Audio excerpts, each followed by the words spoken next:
तो पापियों के शरीर को खाली कराने के लिए यमराज के भयंकर दूत आते हैं।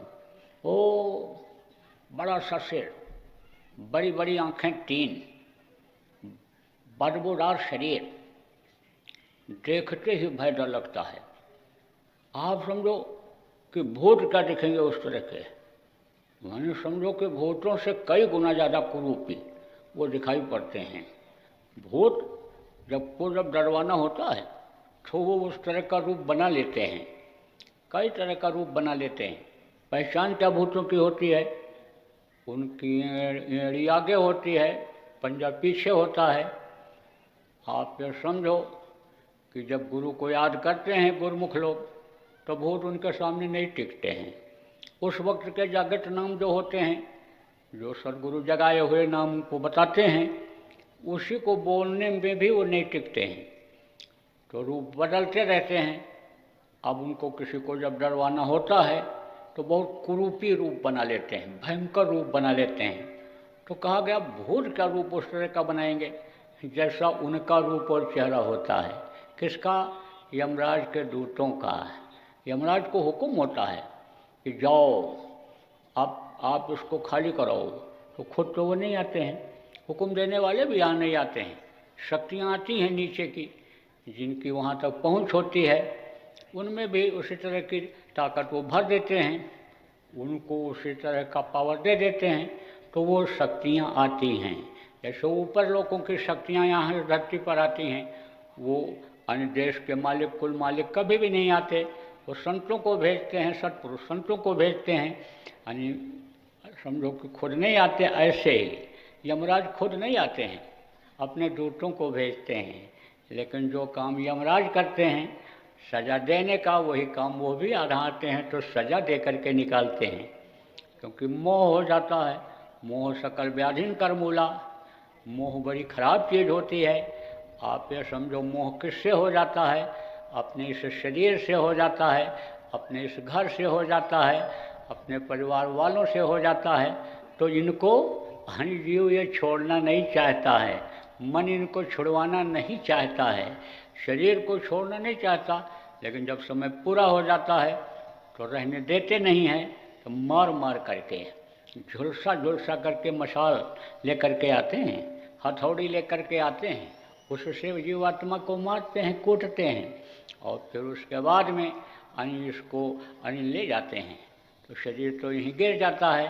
जीवात्मा को पिशाच के शरीर में बंद करके 86,000 योजन ऊपर में यमपुरी है।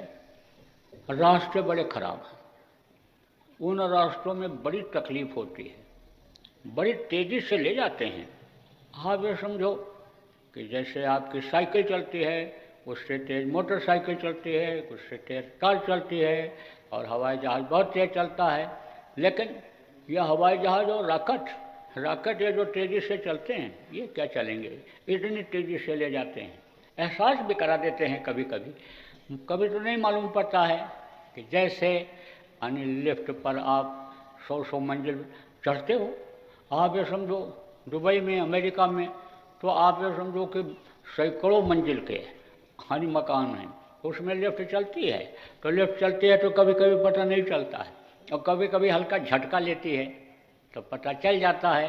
तो ऐसे ही वो आभास करा देते हैं, जैसे तनिक सा कहीं रेल तेज़ी से जा रही है, खिड़की खोलो तो बड़ी तेज़ हवा आने लगती है, मोटर गाड़ी तेज़ चल रही है, पता नहीं चलता है, धीरे से थोड़ा सा कांच उसका खोल दो, शीशा खोल दो तो पता चल जाता। ऐसे एहसास भी करा देते।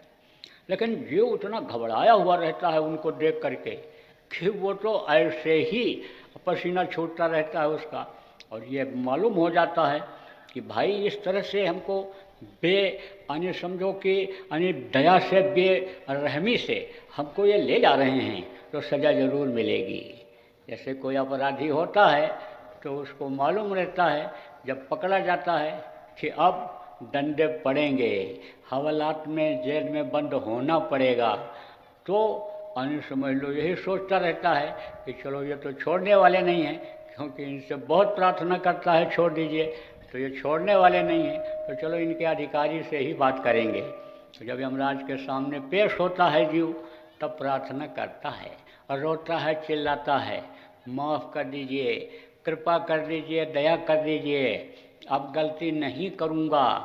क्योंकि आदमी गलती करता है, उसका एहसास नहीं होता है, आदमी को जुनून सवार होता है, आदमी की इच्छा इस तरह की बन जाती है कि वो ये अनिच्छाओं का दमन कर नहीं पाता है। मन ये फुरना पैदा कर देती है, मन ये इच्छा बना देता है कि इस काम को करना ही चाहिए, और करने के बाद फिर जब उसको मालूम रहता है कि यह गलती बन गई, ये गलत है, तब पछताता है। बाद में वो पछताता है तो एहसास तो हो ही जाता है, भान तो हो ही जाता है। नहीं तो वहाँ पर वो दिखा भी देते हैं कि तुमने अगर वो ये कहे कि हमने कोई गलती नहीं की, क्योंकि भूल जाता है बहुत सी गलतियों को, तो वो दिखा भी देते हैं। और जब देखता रोता चिल्लाता है, माफ़ी मांगता है, तो उस समय कोई सुनवाई होती नहीं है। कहते हैं कि उस सुनवाई का समय तो ख़त्म हो गया। जब तुम मनुष्य शरीर में थे तब तो तुमने किसी का सुना नहीं, मनुष्य शरीर पाने का मतलब समझा नहीं, और समझा भी महात्माओं के पास, संत के पास गए और रास्ता भी लिया, लेकिन रास्ते पर चले नहीं। उस समय तो तुम खाने पीने मौज मस्ती में ही लगे रहे, अपने धन के बल के अहंकार में रहे, मान प्रतिष्ठा के अहंकार में रहे। तो अब माफ़ी का वक्त ख़त्म हो गया, माफ़ी अब मिलने वाली नहीं है।